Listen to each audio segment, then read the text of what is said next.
The Batman Arkham games. These games have become the new standard for how comic book and licensed games should be, completely proving wrong the whole licensed games suck issue. Each one debatedly brings something fresh and original to Batman lore and are amazing games. Debatedly. That's what I'm going to do now. Debate on how good these games are and see, in my personal opinion, and talk about what went right and what went wrong. I will be covering aspects from all the games, except Blackgate, since in the grand scheme of things affected nothing, and the tie-in comics, since I don't have access to them. So massive spoilers aplenty. Let's start with the story for Arkham Asylum. After Blackgate Penitentiary caught on fire, causing the inmates to be moved to the asylum, and Batman thwarting Joker's attempted murder of the mayor, the game starts off with Batman transporting Joker to the asylum, as usual. However, he notices that Joker seems to have wanted to get caught this time around. He was right. Joker easily escapes, and now the inmates run the asylum. A sinister plot unfolds as it's revealed that Joker tricked a doctor at the asylum, Dr. Penelope Young, into making a variant of Bane's venom titled Titan. It basically makes everyone turn into a tubeless Bane, except more monstrous and mindless than Bane in Batman and Robin. The story is simple, yet deep enough to keep you interested. There are definitely some surprising moments, and some stupid moments. Hi, Titan Joker. But overall, the story for the first game is well done, and it felt like a celebration of all things Batman. Now Arkham City. After Quincy Sharp, the former warden of Arkham and now mayor of Gotham, proposes that the asylum be shut down and the criminals brought to a bigger place, the slums of Gotham are now sectioned off, and Arkham City is born. Not only that, Quincy Sharp put former asylum therapist Hugo Strange in charge of the city. Not only that, a turf war between Two-Face, the Penguin, and the Joker is ensuing, and there are rumors that the Joker is dying from Titan overdose, since he shot himself full of stuff in the last game. Since campaigning as Bruce Wayne to shut down Arkham City is unsuccessful, Batman must now infiltrate the city and shut it down from the inside. The stakes are bigger, the game world is bigger, and the story now has two main arcs. The first one is why Hugo Strange is in charge of Arkham City and what Protocol 10 is. Why he's in charge is quite a long story, and it's more fun to find out for yourself, but Protocol 10 is basically genocide. So the brilliant Professor Strange's master plan, which he's been announcing on the loudspeaker through Countdown until it begins, is just kill everyone! Terrific! The other story is that Joker really is dying, but he infected Batman and is planning on infecting Gotham as well via blood transfusions for both. So now Batman has to find a cure before he dies as well. The story is not as focused as Asylum, but it has more interesting and awesome moments than Asylum, at least in my opinion. There are only a couple of problems. The first is that there are too many diversions to get to the point. For example, Batman needs to find Mr. Freeze so he can make a cure. Problem is, he's captured by Penguin. So you have to go to Penguin's hideout, but the door is blocked. So now you have to break all the jammers to open the door, except one's in the sewers, etc., etc., etc. See what I mean? The second is that some of the story for the side missions can, at times, be more interesting than the main story. Besides those problems, I really like the story for this game. It establishes its own universe, while still having past comic events occur in this universe. The scale, scope, quality, and writing have been improved, and there are plenty of twists that affect the rest of the franchise, for better or for worse. Time for Arkham Origins. Where do I begin? Batman has been in Gotham for 2 years now, and people still think he's a myth. However, some people believe that he is real, such as Roman Sionis, aka Black Mask. He has hired assassins to kill Batman. Now it's up to Batman to find out why and put a stop to it. I really like this story. Or at least how it started, not how it turned out. See, most of the cops in the city at this point in time are corrupt and work under Black Mask, except Jim Gordon and a slim amount of others. Plus, Batman is still an unknown vigilante and everyone is against him. So not only does he have to deal with goons and assassins, but he has to deal with the law as well. This is great, until the story continues. Bane is the most story-important assassin, and the ones presented in the story are important to an extent, but the rest are side missions. So the main enemies are side missions. Wonderful. Not only that, but the guy who hired them to kill you is actually Joker impersonating Black Mask, and Roman is reduced to a drug cartel side mission. Why? Why? We finally had a chance to give someone else a chance to shine as the main villain. We could have had a side main plot that was similar to City, or have him as a side mission. Nope. He steals the spotlight, poorly and out of nowhere, might I add, and remains the main villain for the rest of the game. And as far as I remember, it never explained why he attacked Batman to begin with. This game was just made to hold people over until Arkham Knight, to make Warner Bros. Money, and to make a clumsy reason for how Batman began his crusade. Specifically in the Arkhamverse, which, trust me, I'll get to that later. Finally, Arkham Knight. It starts with the cremation of Joker, in all of its ashy and gross detail. Thank you, Next Gen! We needed to see that! Jim Gordon explains that after Joker died, people were expecting the villains to rally up and destroy Gotham for good. But nothing happened. For 9 months, Gotham was peaceful. Hard to believe, I know. Then Scarecrow makes his move. The villains have teamed up and new enemies in town, the titular Arkham Knight. He was hyped up as a brand new character who knows all of Batman's tricks. Keep that in mind. The story by itself is alright, with some fantastic moments sprinkled in here and there. At last, we have a new main villain in Scarecrow. After getting mauled by Killer Croc in Asylum, he got preachy.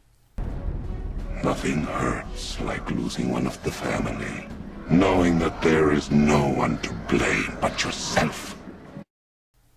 I guess they just really like John Noble's voice. Having him as the main villain also works, even if you don't see him too often.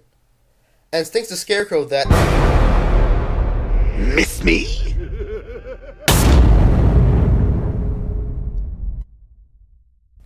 Oh, damn it! We love you, Joker, we do. Especially when Luke Skywalker voices you. But stay dead and don't come back. We don't need you to... Oh. He's a hallucination. This is actually great. Joker is dead, but his legacy continues, as the flashback shows that not everyone in Gotham was cured of Jokeritis. 5 people were infected and are slowly turning into Joker. Batman is researching for the cure, but as the game progresses, it turns out there is no cure. Also, after Joker's death, Batman isn't doing so well mentally. So with the combination of this state of mind, Scarecrow's fear toxins, and Batman being the 5th Joker, he has to deal with all this shit going down while battling Joker in his mind. Now that I think about it, the story can get convoluted, since I haven't really gotten to the Arkham Knight yet. Wait for it, I'm getting there. In the end, Batman somehow gets rid of Jokeritis by locking up Joker in the ends of his mind? I don't know, it's weird. But the sequence leading up to it's awesome. Anyway, Scarecrow plans to show Gotham how weak Batman truly is, and to spread fear across Gotham. And while he doesn't break Batman, he does actually succeed. Until Batman stops it. However, Scarecrow does manage to reveal Batman's identity to the entire world, something no one else is ever able to do. I would have loved more of Scarecrow, and more hallucinations akin to the ones in Asylum, since he goes down like a little bitch without a fight, but he's a good villain nonetheless. Now the controversial character of the story, the Arkham Knight. The Arkham Knight is a character that knows all of Batman's secrets, and even looks like Batman a bit, except he's more than willing to kill. Unlike Scarecrow, who wants to humiliate Batman first, Knight just wants to kill him. What could have drove the Knight to do this? Well, throughout the game, Joker shows Batman flashbacks of his failure to rescue the second Robin, Jason Todd. No reason, really. Really! Joker just wanted to show Batman this for the lulz. So towards the end of the game, they finally confront each other, and the Knight reveals himself. Who could it be? What person is under that mask? Hi, Jason. Yep. Jason is the Arkham Knight. Okay, here are the problems with this. 1. Jason was never really mentioned in any of the other games before. Now all of a sudden we are learning about this character in the last Arkham game. Anybody could figure out that Jason and the Knight are the same person. If not, then you aren't paying attention or are deliberately being dumb. 2. People predicted this the very first time they saw the character. 3. We were promised a new character and instead got a new alias for a regular character. Normally Jason is the current Red Hood, but now he's the Arkham Knight instead. So shocking! I never saw it coming! 4. His backstory is different from the comics, which isn't bad, but leaves some plot holes. Did he still die and come back to life? Did he play along with the Joker? Why would he do that? How did he get that armor? Why can't I believe that's not butter? You know, the important questions that we never really get answers to. 5. Making a new character who knows Batman is difficult, but you could have made it a different character instead of Jason. I personally think it should have been Damian Wayne, Bruce's biological son. Think about it. Talia mentioned a special night in Metropolis, which could have taken place well before even Asylum, possibly hinting at Damian's existence. He could have known about Batman since Talia and Ra's know a lot about Batman. He could have been mad that Batman let Ra's and Talia die. It would actually be a shocking twist for both Batman and the player, not just Batman. Wasted potential. So I think that Arkham Knight has a subpar story. The good parts are really good, but the bad parts can get cringeworthy. But overall, an enjoyable story and a fitting end of the franchise. The gameplay over the games is fairly much the same, but has improved, for the most part, over the series. Let's start with Arkham Asylum. The gameplay is split into two parts, Melee and Predator. The Melee works by mashing the attack button to attack thugs. You can chain combos up by attacking thugs all over the room, going back and forth between them. However, when a thug attacks you, a prompt appears above their heads. If you press the counter button, Batman will stop whatever he's doing to counter the opponent. This mechanic is known as free flow combat, and it is brilliant. To be able to fly across the room punching people in the face and counter so fluidly is such a great idea. Hell, other games have copied it, with mixed results, but none have been able to top it, except its own sequels. The first game's combat was simple, however. You pretty much just had mashy combat with counter once in a while, but there's some stuff that mixes up, such as instant takedowns, throwing enemies, and stunning knife users, and jumping over people with stun sticks.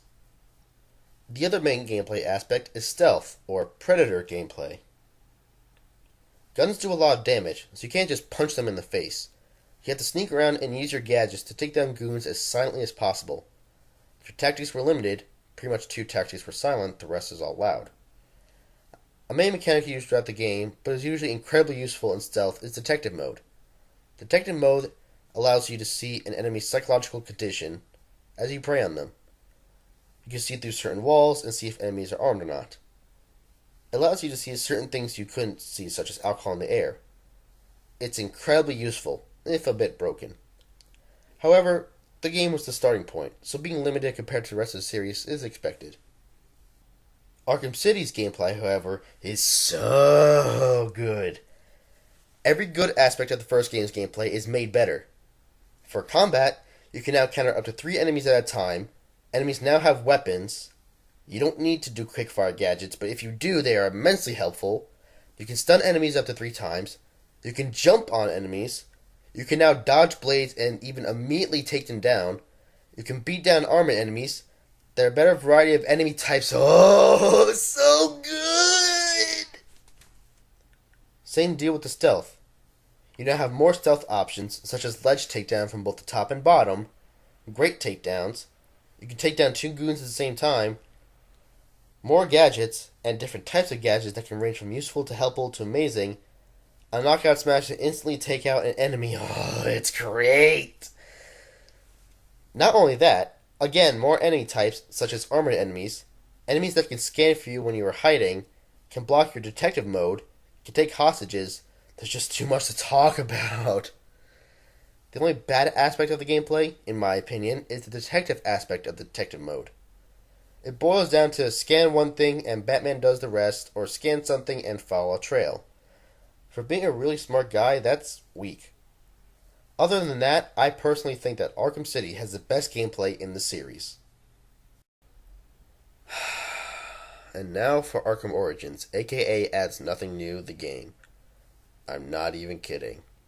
This game adds almost nothing new. The gameplay is exactly the same as Arkham City. The gadgets are either the same as last time, or a reskin of a different gadget.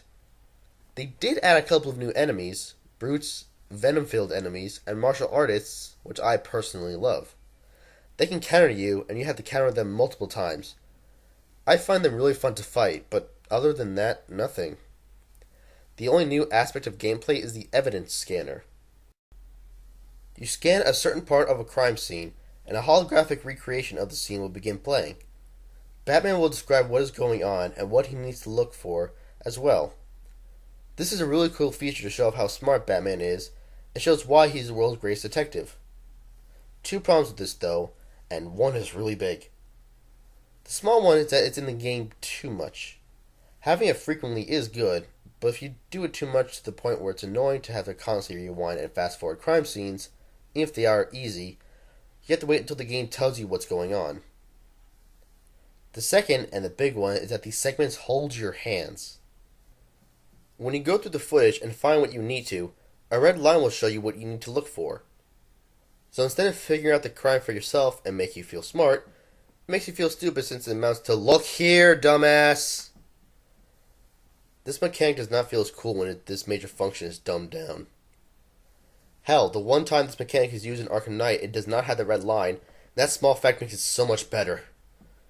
Fucking Origins. And finally, Arkham Knight. The combat has remained the same, with some new tweaks and additions here or there, such as being able to throw enemies when you encounter them, and using the environment to instantly take down thugs. My only problem with the combat now is that quickfire gadgets have become mandatory. In previous games, you don't need to use them, but if you did, they could be helpful and give you higher scores and challenges. Now you have to use them. Damn it, game, I wanted to mindlessly punch people. I only wanted to think when it came to puzzles or predator sections. Speaking of which, with the exception of one enemy, everything about stealth is perfect. You can stealth take down from almost anywhere now. You will see when an enemy spots you, as opposed to being off screen. A new mechanic called Fear Takedown allows you to take down up to 5 enemies almost instantly, and so much more stuff. The only thing I don't like about stealth are the minigunner enemies.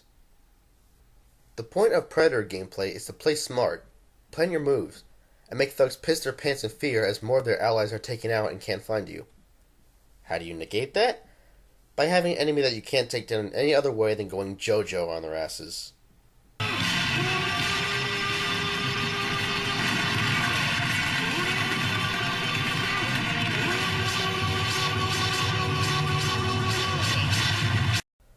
Other than the minigunners though, the stealth in this game is the best in the series. The really big and new part of gameplay is the Batmobile. Admittedly, it's fun to drive around Gotham and have car chases. However, it's not fun to have to turn into a tank to take down other tanks and platform with it. The worst part is that Rocksteady was so enamored with the Batmobile that there are so many forced Batmobile moments in the game that suck, since its control is not the best. Not to mention, people don't like to be forced to do things that they don't want to do. So the Batmobile is subpar at best, and honestly, the weakest part of the gameplay. That's not good. This is the final game. You don't want to introduce a new mechanic and have it play not so well in the swan song of a game. One thing I want to bring up is the boss battles. They vary throughout the games and can be good, fantastic, bad, or non-existent. For the first game, I think the only real boss battle is against Poison Ivy. Bane is just a harder version of the Titan mini-bosses. Titan Joker is a horrible example of a final boss fight. And Scarecrow had a fantastic lead-in and fantastic payoff, but gameplay-wise, it's stealth platforming. Nothing really revolutionary there. Killer Croc is an interesting fight, as throughout the game, enemies can't see you and you have to hunt them down, and now it's reversed. But besides that, and then you have to move slowly, it's not an invigorating thing to do since he's easy to take down and more of a nuisance than anything. The second game gave us more boss fights / legitimate boss fights. From freaky fights against Solomon Grundy, to trippy fights against Ra's al Ghul, some of the side missions even have a small fight or two, to an actual final boss that's fun, and the best fight in the game against Mr. Freeze. It's great because it's a true boss fight, i.e. it tests your knowledge and skill of the game. He learns and adapts to the fight, unlike a majority of boss fights in games in general. A tactic that may work once will not work again. It makes you change your strategy by using your knowledge of the game to take him down. It's the way boss fights should be done. That and hype. Arkham Origins actually takes this concept, minus the adaptation to the fight part, and applies it to all the boss fights in the game. This is actually a thing I like about Origins, as the boss fights all test your skills at various aspects of the game, my personal favorite being Deathstroke. It's actually fun to fight these bosses and makes me giddy every time. This leads to Arkham Knight, or as I call it, Game Why you no boss fight? Seriously, the term boss fight is used very loosely in this game. There are almost none in this game, and majority that are done with the tankmobile. None are fun, none are cool, they only test your skills as strafing in the Batmobile, and are so anticlimactic. So that's definitely something I strongly hate about Arkham Knight. So Arkham City and Arkham Origins have good boss fights. And finally, the lore. The lore is all over the place as well. Let's take this in order as the rest of this retrospective has done.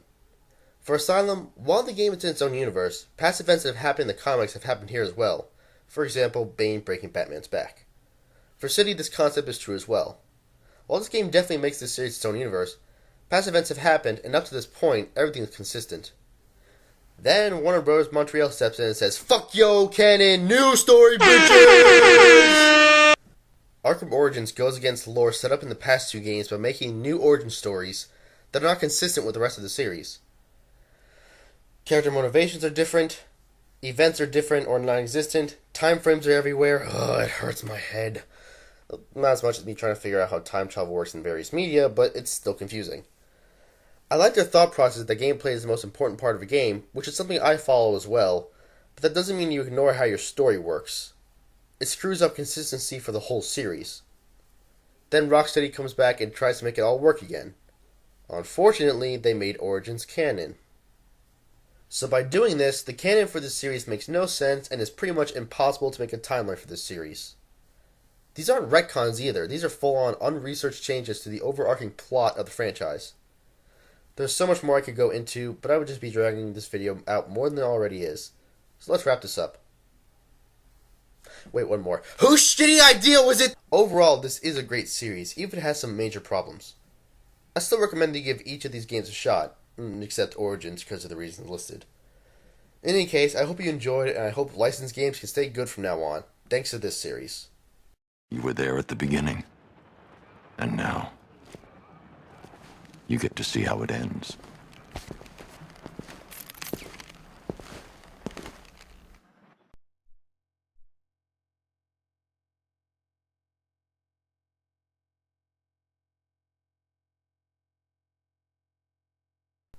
Having him as the main villain also works, even if we don't see him too often. As things... Really? Really? Oh my god. So with the combination of this state of mind, Scarecrow's fear toxins, and Batman being the fifth Joker, he has to deal with all this shit going down while battling Joker in his mind. More like, Bat-ling Joker. Yeah, sorry about that. Anyway, Scarecrow plans to show Gotham how weak Batman truly is, and to spread fear across Gotham. And while he doesn't break Batman, he does actually succeed. Until Batman stops it. However, Scarecrow does manage to reveal Batman... That's all, folks! Same deal with the stealth. You now have more stealth options, such as leg takedown. Every takedown's a leg takedown. The worst part is that Rocksteady was so enamored with the Batmobile that there are so many forced Batmobile moments in the game that suck, since its control is not the best. Not to mention that people don't like to be forced to do... That's like a running theme with me, isn't it? Seriously, the term boss fight is used very loosely in this game. There are almost none in this game, and the majority that are done with the tankmobile. None are fun, none are cool, they only test your skills at chafing... What? Oh my god, the line is strafing. Did I just say chafing? Jesus Christ. Oh god, I guess that suit would be uncomfortable and the driving around in the Batmobile would also be uncomfortable, but it tests your skills at chafing. Is that even a skill? Oh my god. Oh, let me try that again. Jesus Christ. So by doing this, the canon for the series makes no sense, and it's pretty much impossible to make a timeline for the series. These aren't retcons either. These are full-on, unresearched changes to the overarching plot... Overarching plot? What's a plot?